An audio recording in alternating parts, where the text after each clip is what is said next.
Bwana asifiwe this morning. Karibuni my friends this morning, my brothers and sisters in the Lord. I take this chance to welcome you that we can be in the session of prayer, seeking after the hand of God in our lives, even for this new day and even for this week by the grace of God. Remember that our Father, his arms are always like this. He wants to embrace us. He wants us to get in, and he will favor us by releasing all the answers that we call for this morning. And so at the place of prayer, we are all equal, the same, loved by the Father who does not play favoritism. So I welcome all of us, my brothers, my sisters. May the Lord favor us this morning, even to hear our prayers as we call upon the name of Jesus. So, Pastor Kinyanjui Joseph, I welcome all of you on board. I ask you one thing, help me to share this particular session to as many platforms as possible. We could become a blessing to only one soul somewhere. A person somewhere who is so low, they need lifting. Somebody somewhere who needs to hear that God loves them. Wapendwa, sometimes many things become obvious to us until you almost forget that to others it could be the hardest thing to have. Kama mimi sijakuwa hospitali, sijalazwa hospitali all my life. Due to that, I may think that health is a normal thing, that this blessing is an ordinary blessing. But I'm telling you that we have so many hospitals with wings on wings of wards, and people have been admitted there. Some hospitals have first floor, second floor, third floor, all of that, and people are admitted there. And so if I will not pray for such people, it is because I have been obviously blessed, obviously thinking that this thing is ordinary. So I'm asking us that we share this live stream because some people somewhere needs this desperately, because they need to be encouraged. Kuna mzazi ako chini, mtoto wake amefungwa gerezani. Kuna mtu ako chini, ashanyang'anywa biashara yake. Kuna mtu ako chini sana, hajui mtoto wako wapi. Kuna mtu ako chini, hata mwingine tunaona ni obvious pengine kupeleka watoto shule. Mwingine amekuwa dismissed kwa hii shule kwa sababu ya balance, amepeleka hii tena, ile imepiga simu imesema huyo halipangi. And so many people are in very desperate states. They need to hear this, that somewhere in heaven there lives a loving Father who can see the process they are going through, and if they connect with him, he will finish that process by making them victorious, successful, and giving back even their honor that has been taken away. So help me to share on your stories, on your status, on your pages, however you can. Sometimes your pages could be very honorable, or your platforms that you don't want to push something religious because there is a way that you carry yourself. But I'm asking myself, suppose Jesus only remained in Nazareth or remained in Bethlehem, or even the disciples decided to say, we are Jews, we will just remain here, we will not go out there. People like Paul, my friend, desperate moments, they call for desperate measures. And so these are desperate times. We don't know what this year holds, wapendwa. I was very shocked last week when we woke up to the bad news about the fires that took almost the whole of the state of California, at Los Angeles to be precise. And you would see the rich, the poor, the healthy, the sick, everyone was on the run. Na wengine wametumia all their lives resources to make a good retirement, lakini yote ilichomeka, na hata leo na tunaendelea tu kuwaombea ya kwamba Mungu atawasaidia kufight the fires. And so friends, I'm saying this to encourage us to be a blessing to another person just by pushing, sharing this to as many platforms as possible so that people can have somewhere to run to and they will be blessed as we are blessed. So nawakaribisha sana Mary Buru, Jacinta Wanja, Miriam Pato, Karen Jeroge, all of us, welcome on board that we can be at the presence of the Lord to pray and to call upon the name of the Lord. Today we are going to pray for a very sensitive area. Today we are praying about project completion. Completion of everything that you have started. Whatever it is that you want to do this new year, or whatever it is that is connecting with the last year, tunataka kuziombea katika jina la Yesu. Tunataka kuziombea in the name of Jesus, na ili tukaweze kupata ile baraka ya kwamba itatusaidia katika maisha yetu in the name of Jesus. So welcome on board. Ita wengine jitayarishe tukaweze kuomba that we will finish our project this year. We will progress in our progress. Whatever we are about to begin, we are praying that we shall see its completion by the grace of God. Mpendo wa karibuni in the name of Jesus, na ninajua Mungu atatubariki akitujalia katika jina la Yesu. Welcome on board, na ninajua Mungu atatubariki. Completion of projects, kumalizia miradi yote ambayo tumeianzisha kwa neema ya Bwana. Completion.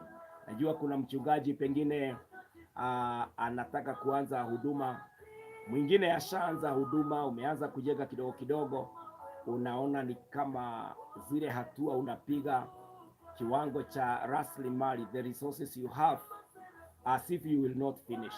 Maybe you are there, you are a father, you are looking at your marriage, at your family, and you are saying, I began this, I want to see my family beautiful, I want to see my children making it, I want to see my wife blessed. Maybe you are there, you are a single parent, you are saying, I want to see this. I want to encourage you that at the place of prayer, you will be able to finish what you began. Wengine wetu wako hapa walianza kujengea mami huko nyumbani, lakini nyumba ni kama ili stall, ama ulianzia matibabu ya wazazi na unawaangalia hivi unaona na vile nimetoa pesa nyingi ni kama sioni wakirespond kwa matibabu. God will finish everything that we have begun. We want to trust his name, to entrust with him that he is going to do what he has promised in the name of Jesus. Kwa hivyo karibuni sana, even as you help me to share this live stream, that we can be a blessing to one another by the grace of God. Let's pray together. Father, in the name of Jesus, thank you for such a great, precious morning. Thank you for loving us, oh God, on this 13th day of our prayer and fasting in our covenant of 40 days. I pray, oh God, Father, receive all glory, receive all praises. Thank you for the encouragement. Thank you for hearing our prayers. Each morning we approach you. Each day we come to you. We call upon your name. I know you hear, and we have confidence that, God, you are going to do your will even in our lives, oh God. Yesterday we prayed that you give us the grace to pray the whole week, that, God, you may secure for us each day of the week. Now, my God, this morning, it is an assurance, it is an evidence that you heard our prayer, for you have given us a Tuesday. Our God and our Father, being the 14th day of the new year, my God, we give you praise, we give you worship, we honor you, and we acknowledge you, our God. We do not believe in idols. We do not believe in evil powers, my God. We believe in the name of Jesus. We believe in the Holy Scriptures. And Lord, we know you do what you have said you will do. You answer prayers. And ourselves, Lord, we will do what you tell us to do. You tell us to pray. We are here for prayers. We are here to call upon your name. Our faith is on you, oh God, that mighty Jesus, there is no mountain too strong for you. My God, there is no demonic force that can stand your name. My Father and my God, I come with my brothers. I come with my sisters. Some of them are fighting very strong and stubborn strongholds. I pray in the name of Jesus, my God, you shake heavens, you shake the earth. Those powers are nothing to you. Shake them and crush them in the name of Jesus Christ. Some of us are deep somewhere where we cannot take the next direction. You are the way maker. My God, you are the Omega. Jesus, you know every destination.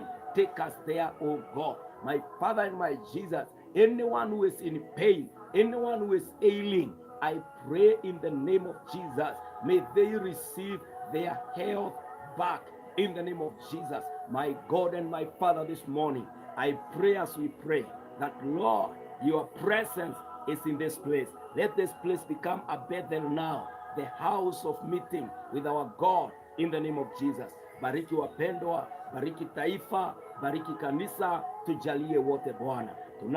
Tunapoendelea na maombezi haya, Mungu Baba wa mbinguni, tusikie na utubarikie, na ni katika jina la Yesu Kristo tunaomba na kujikabidhi mikononi mwako, Baba wa mbinguni. Katika Yesu twaomba, amen, amen, amen. Wapendwa, nawakaribisha tena katika jina la Yesu Kristo, na ili tukaweze kuendelea katika ibada yetu ya asubuhi, ibada ya muda wa dakika 50 vile, na tutaweza kubarikiwa tukiwa mbele za Bwana. Wapendwa, tunataka kuomba kwa sababu ya miradi yetu.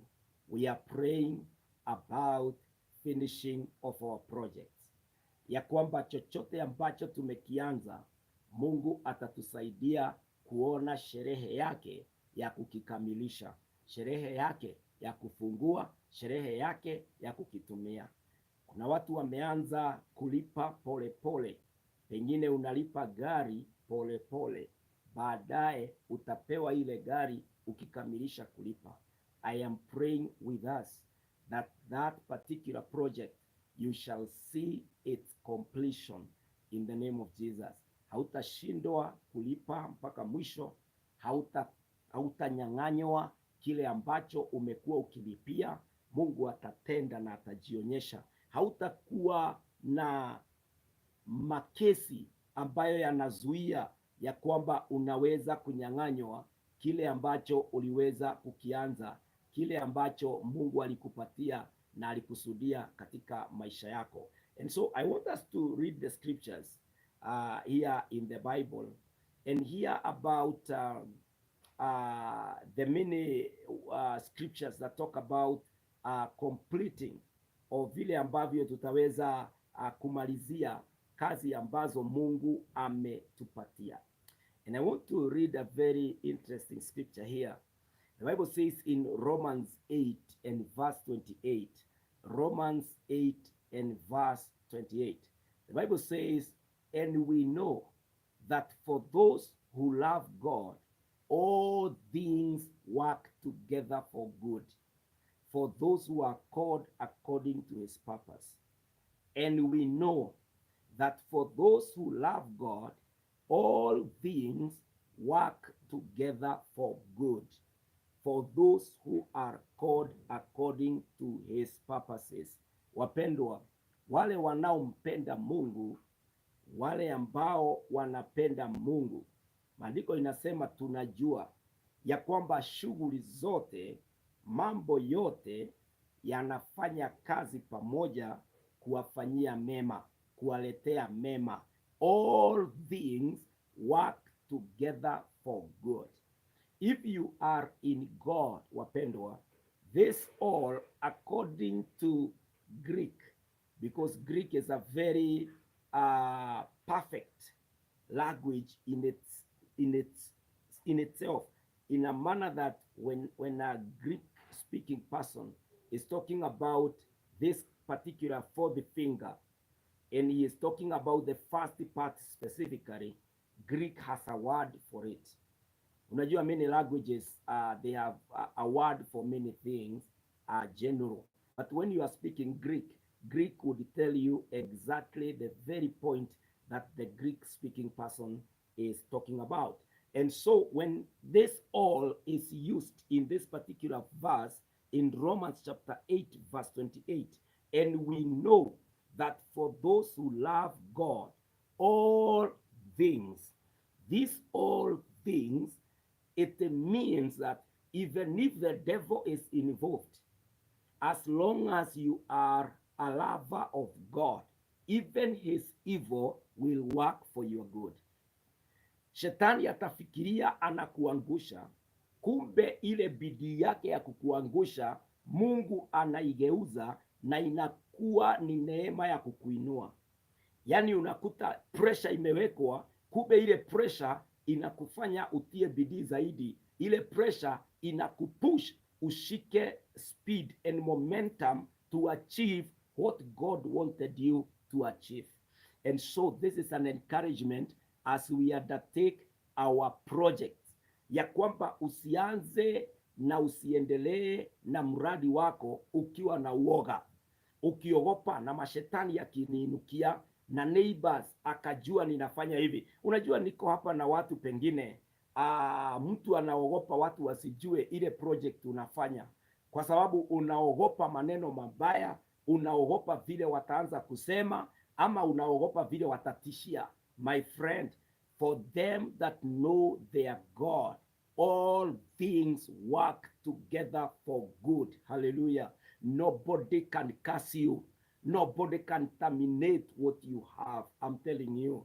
You know, when Joseph came out and told his brothers that I have a dream, akatokea akamwambia baba yake, I have a dream.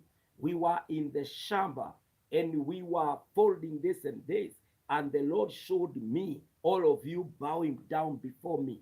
Na ndugu zake wakafikiria watamumaliza, wakamshika, wakamvua ile koti, wakamrusha kwa shimo, wakamuuza kwa wanunuzi wa watumwa. Walifikiria they can interfere with the program of God in the life of Joseph.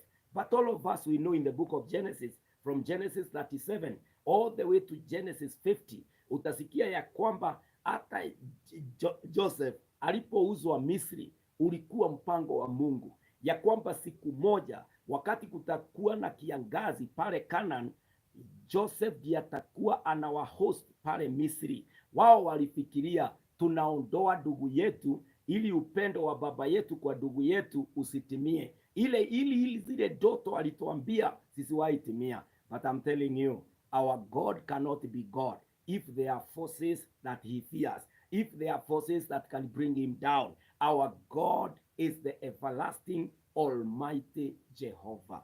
When he says in Romans 8:28, and we know that for those who love God, all things work together for good, for those who are called according to his purposes. Wapendwa, let that confidence hit your heart. Let that confidence and reality hit your mind, so that when you commence, when you start your project, you will not be weakling. You will not be doubtful. You will start by the confidence ya kwamba yeye aliyeanzisha kazi njema ataikamilisha. Yeye ambaye ni mwaminifu wa kuaminika atatuelekeza na atatenda, kwa sababu ni mwaminifu. Mpendwa, don't lose heart, kwa sababu Mungu atatenda na atajionyesha katika ile kazi, katika jina la Yesu. I want to pray with you at this point. Father, in the name of Jesus, I pray with my brothers, I pray with my sisters, that they will bear this confidence that the God whom we love, the God who sent his Son Christ, so that we can become the children of the kingdom. He is God who knows all things. He is that God who will make all things work together for our good. I pray in the name of Jesus. Yule ambaye amekufa moyo asubuhi ya leo, yule ambaye anaangalia mwaka uliopita na anajuta, I am praying with her, I am praying with him now, that they are receiving the boosting of their spirit, that their spirits are motivated, refreshed this morning, and they are gaining momentum once again, ya kwamba sasa wataendelea na ule mradi na utakamilika. It doesn't matter what have happened to our payslips. It doesn't matter what have happened to our businesses, to our positions of jobs. It doesn't matter. All things work together for good. All those things that have happened, hata kama kumekuwa na majanga ya magonjwa, Mungu ninaomba, do a new thing. I pray now, all these things you have said, they work for our good. Whatever that has happened, I pray now, let it now work for the good of my sister, for the good of my brother, in the name of Jesus. Mungu wa mbinguni, si ujidhihirishe ukihakikisha hata Romans, my God, 8 verse 28 is our portion this morning. In Jesus' name I pray and we believe. Hallelujah. Bwana asifiwe wapendwa.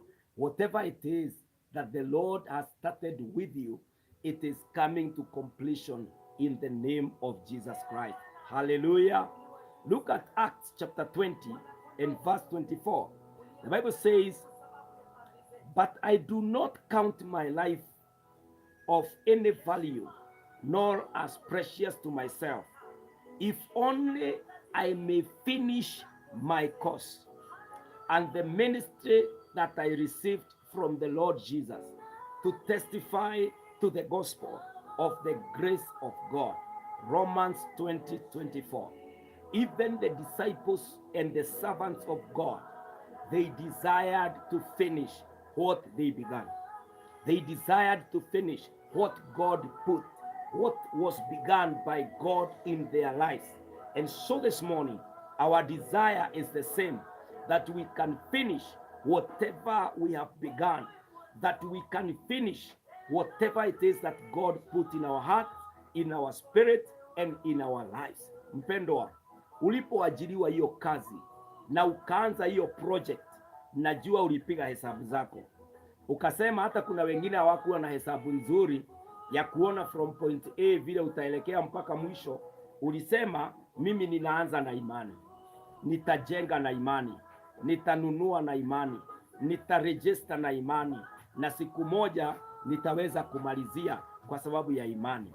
I am telling you this morning, whatever the Lord has started with you, whatever you started with the Lord, this God is faithful. He was believed by the apostles.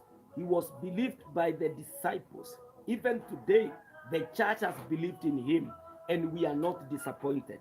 Our God will bring us to that complete, beautiful end of our project in the name of Jesus. Mpendwa, in Proverbs 16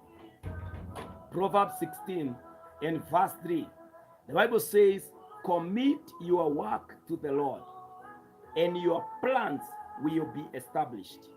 Commit your work to the Lord, and your plans will be established. Commit your work to the Lord. Mpendwa, ndio maana tuko hapa, tunapeana kazi zetu, miradi yetu kwa Bwana, naye Mungu, maandiko inasema, ataweza kufanya mipango yetu ifaulu.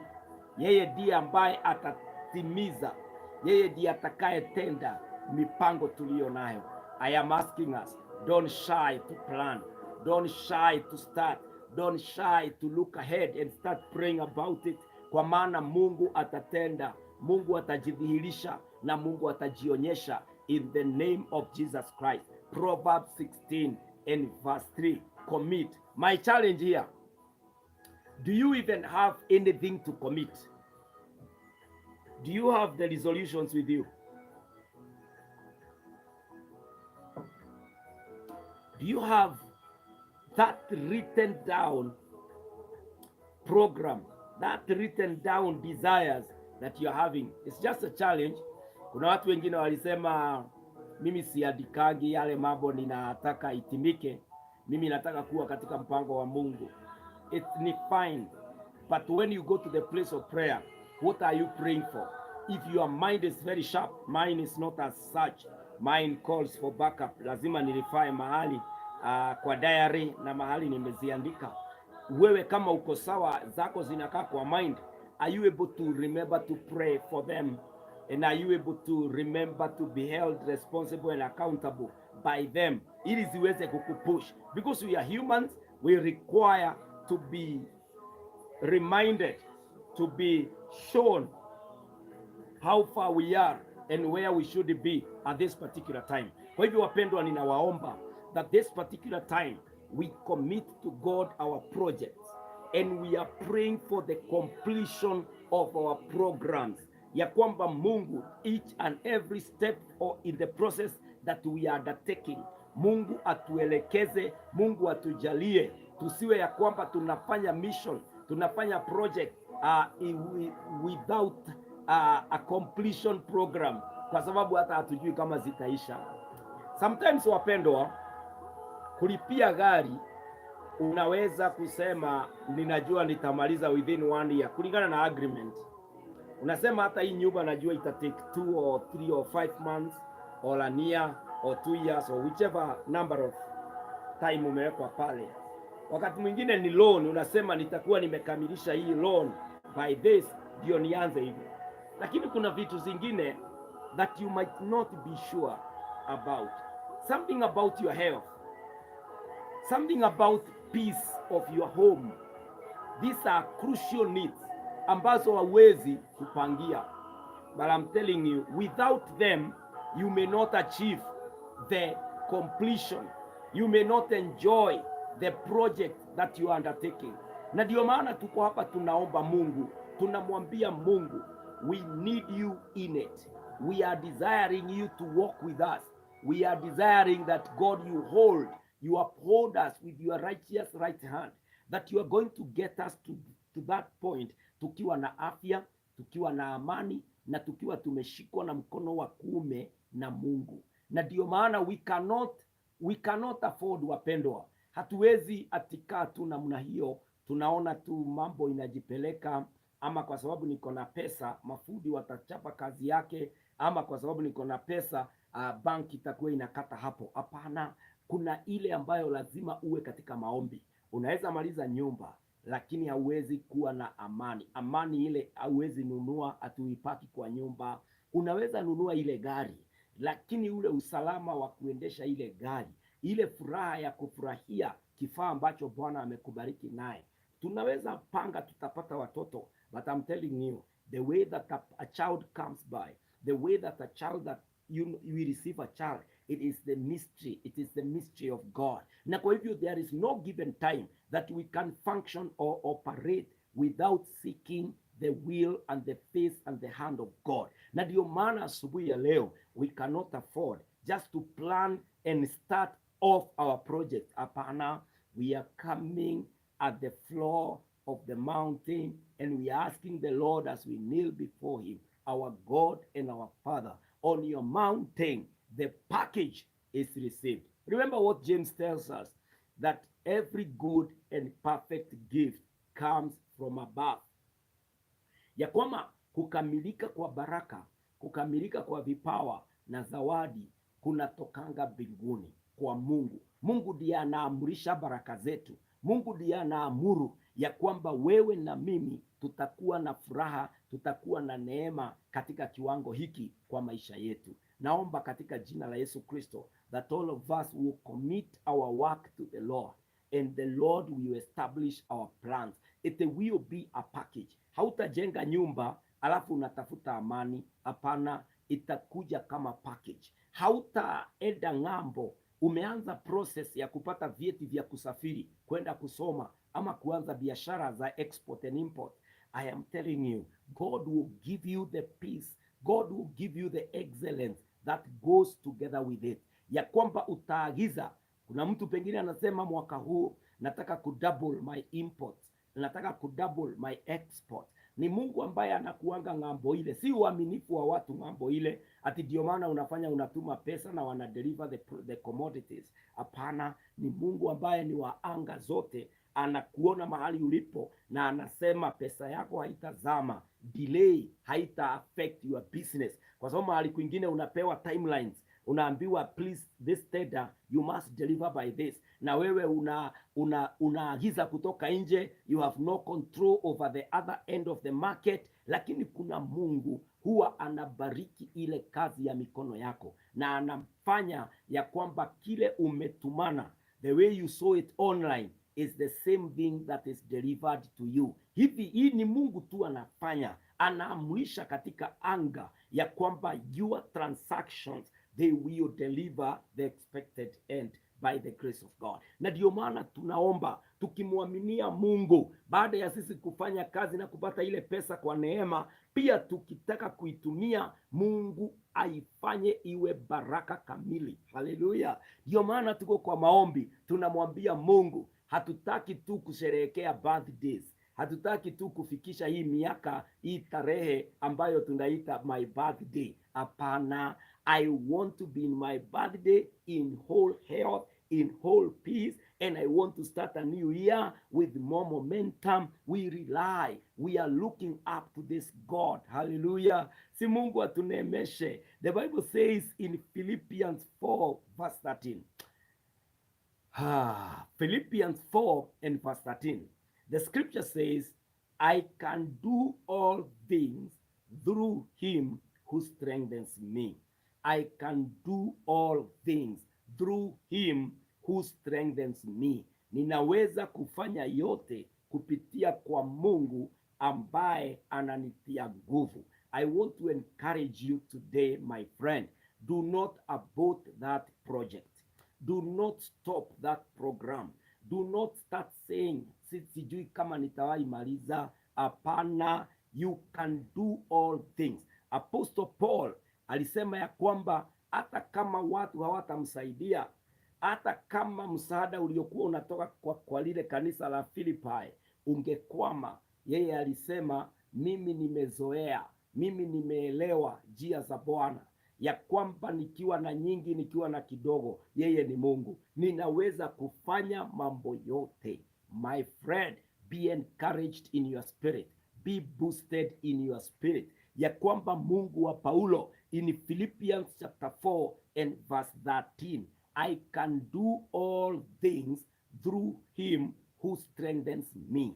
I pray that your spirit will capture this encouragement, that your spirit, hallelujah, ya kwamba moyo wako utashika ile uhuisho na ile imani, and you will dare that thing that you have in your mind.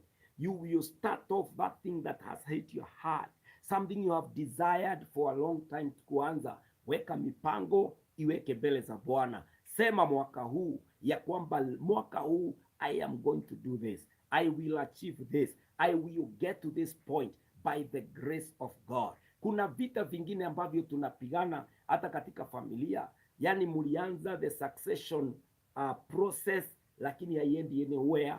I am praying with you. Don't fear to start. Don't fear to call your brother. Don't fear to speak this with your parents about that succession process, because the Lord will make it happen. It will happen. From the mountain of prayer, you can secure a successful end.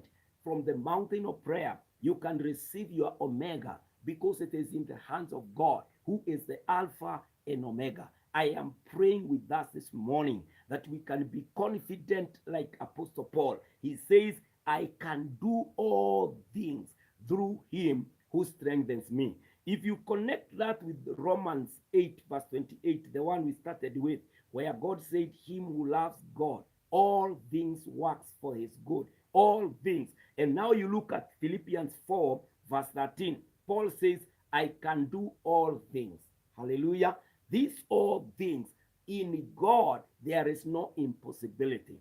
With our God, there is no way that a circumstance, a situation, that a certain location can be a no-go zone for God. Upon our God is all able to make all things work for our good. Ndio maana Paul anaangalia hivi, anawaambia wa Filipi, I want you to know my God, and I also want you to know his son, Apostle Paul, that I can do all things through him who strengthens me. My brothers and my sisters, Paul was a different person from us. He lived in Israel.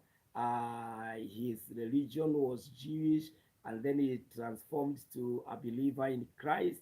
And Apostle Paul, nobody here has ever seen him, but I'm telling you, the God of Paul is not just the God in Israel. It's not just that God in the lifetime of Paul. He remains the same. He is our God, na kama alimwezesha atatuwezesha sisi. Kama alifanya ikatendeka, hata wakati huu itatendeka. Haijalishi the weaknesses you have, haijalishi how beaten up, how beaten down, how you have been wrecked. Hata kama umepoteza kazi, ama pengine umepoteza afya, ama mwingine hata unajiangalia unaona you are hitting 50, you are hitting 60, unajiangalia tu namna hiyo, unasema what do you think can I do? My daddy or my brother, my sister, my mom, I am encouraging you today that you can do all things through Christ who strengthens you, ya kwamba mambo yote inawezekana. Oh, push your faith to believe in this God. Ndio maana tuko katika msimu wa kufunga na kuomba, because there are things you will not undertake if you are in the normal way of life. If you are just the ordinary obvious person, you have sometimes to come against the flesh so that your spirit can come out, unaipatia advantage. Unaweza kufanya mambo yote kupitia kwa Kristo anayetupatia nguvu. Hallelujah. My friends, God will enable us to do all things. Kuna Mungu mbinguni, wapendwa, ambaye atatuwezesha kufanya mambo yote. Hallelujah. I like what Paul tells the believers in the church of Philippi, and now speaking to us in the Holy Scriptures in Philippians chapter 1 and verse 6. Philippians chapter 1 and verse 6. Philippians, the Bible says, and I am sure of this. Hallelujah. Kama ningekuwa ninawaona, kama mungekuwa mumeketi mahali nilipo in my small studio, ningewaambia mrudie after me, museme, and I am sure of this, that he who began a good work in you will bring it to completion at the day of Jesus Christ. And I am sure of this, that he who began a good work in you will bring it to completion at the day of Jesus Christ. God will bring to completion. Wapendwa, not by might, not by strength, but through the name, through the faith we have in our God. God will see our faith, and mountains will be moved, and houses will be built, and cars will be bought, and education will be achieved, and businesses. Oh, hallelujah.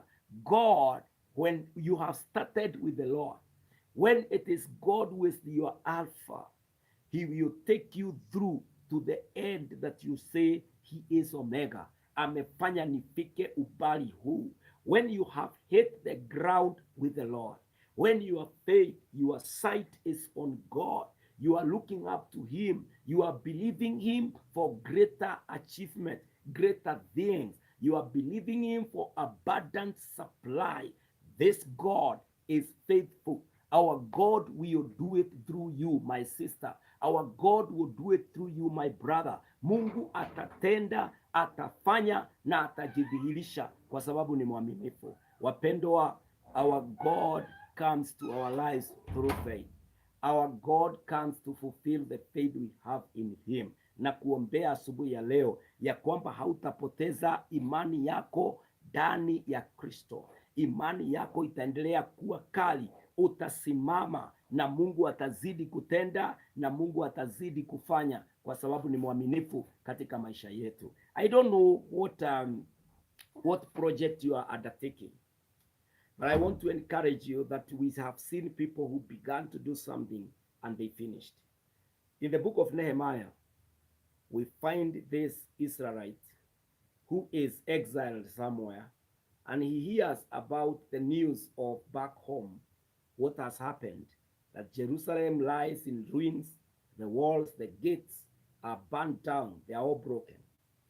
And he believes God at the place of prayer. In Nehemiah chapter 1, he believes God through prayers. And right there he makes a request, a very irrelevant request. Yani yeye anajua ni mtumwa huko, lakini anaenda anamwambia mfalme, I cannot be happy when our people are struggling. yani anakaa kama ni ambassador. He didn't have an office of an ambassador, Nehemiah. Hapana, ati anatetea taifa lake kule. Alichukua hatua ya imani, akamwambia mfalme, mimi nataka unitume nyumbani niende nijenge ule ukuta na nitarudi. My friend, you must take a bold step. The environment may not be encouraging. You may not be feeling like this is the right year to start building. I am telling you, there will not be those times we feel that they are the best time. Kuna mambo na vitu umepangia kwa miaka haijawahi anza. This year, let fear not inform you anymore. Don't allow opinions of people to count anymore. Wakikwambia unajua mradi kama huu, unajua mambo kama haya, wewe ni mtu wa imani. Step up. Praise the name of the Lord. Chukua hatua ya imani. Naombea hili jambo. Nehemiah alianza kufunga na kuomba. He wept, he fasted, he prayed. Then he made the step. Akaenda kwa mfalme, akamwambia nataka kuomba ruhusa ya kurudi nyumbani. I am telling you, we are beginning it on this mountain. Ndio maana tumefunga na tunaomba na tunamuuliza Mungu, as we begin the new year, as early as January, tunakuomba Baba ya kwamba mikakati yote, ya kwamba miradi yote ya mwaka huu tunaianzia kwa magoti, tunaianzishia kwa mlima. Tunaomba Bwana neema ya kwamba by the time we are going to write our applications, by the time we are going to sign the contract with the contractors, my God, kwa mlima I am signing with the angels. I am connected to heaven where all things are completed in the name of Jesus Christ. Wapendwa, ndio maana tuko kwa mlima, kwa sababu tunaelewa Psalm 121 verse 1 and 2. Psalm 121 verse 1 and 2. I lift up my eyes to the hills. From where does my help come? My help comes from the Lord who made heaven and the earth. Ndio maana tuko kwa mlima. All the resources required for our project to be finished, for our project to be completed, they will come from the Lord, the maker of the heaven and the earth. That God can never run bankrupt. Yeye hawezi kuwa ati anasota. Yeye hawezi kuwa ati amefilisika. Hapana, Mungu wetu atatufadhili. Mungu wetu atafanya njia. I am telling you my friends. Hata mimi kama mchungaji, wakati mwingine naangalianga yale maono niliyo nayo, ile miradi mingi ya kanisa inataka kufanyika. Wakati mwingine hata ninaangalia washirika hivi, ninawahurumia, nauliza kweli nitawatangazia hii harambee ama watapotea wote, ama watafikiria wote ni kama wanatumia. You know, sometimes there are those defeating thoughts that hit your mind and you are saying, I will not plan this, I will not undertake this. There is a certain sermon unahubiriwa na uoga, unahubiriwa na shetani, unajihubiria wewe, ambayo inakumaliza, inakuonyesha don't plan this kwa sababu watu hawana pesa, don't plan this kwa sababu it is too close to the next one, don't plan, it defeats you. This is why we must step up. This is why we must switch to higher gears and rely on a higher power. And I can tell you, friends, there are things I've been able to achieve, not because there were resources put somewhere, but the step of faith, believing God for it. Unakuta ya kwamba ukweli huyu mtu ako chini, na pengine ulikuwa unafikiria ndiye ataweza kufadhili kwa njia hii, kumbe au kujua kuna mwingine Mungu anaweza inua, ama huyu tu unafikiria ako chini, inakuwa the opportunity yake ya kubarikiwa na kuinuliwa. We must step up into faith. Wana biashara, hear the same. Your help will come from the Lord, the maker of the heavens and the earth. He will fund, he will sponsor that program. Na Mungu atatenda. Mwingine anaangalia tu, anaona ndugu zake, dada zake, hakuna mtu wako na uwezo wa kusaidia wazazi. Anaona ni yeye tu ameangaliwa juu. My friend, na wewe angalia juu zaidi. Kwa mlima zaidi ya milima kuna Mungu aliyefanya mbingu na akafanya dunia, na huyu atakutendea, huyu atakufanyia kwa sababu ni mwaminifu. I am praying this morning that you will not fear starting that business. You will not fear